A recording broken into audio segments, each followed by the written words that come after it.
Méditation du 3 novembre. La souffrance d'un enfant. Oh, s'ils avaient toujours ce même cœur pour me craindre et pour observer tous mes commandements, afin qu'ils fussent heureux à jamais, eux et leurs enfants. Deutéronome 5, le verset 29 dans la version Louis II.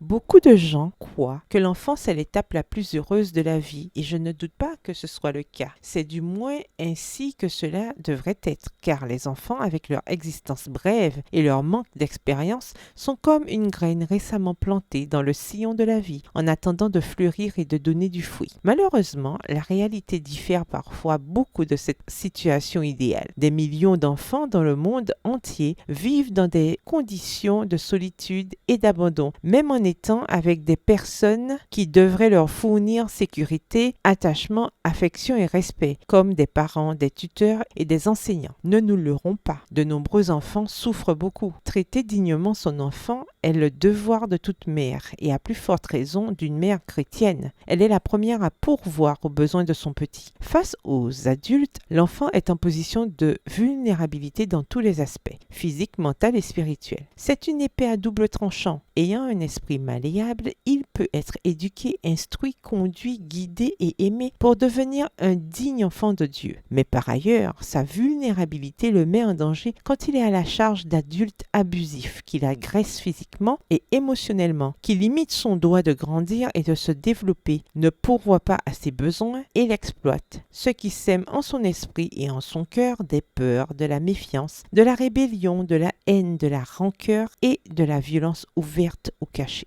Heureusement, nos foyers chrétiens ont reçu l'instruction divine pour élever nos enfants. En Père aimant et compatissant, Dieu nous enseigne et nous conduit dans l'art de la parentalité au moyen d'indications directes.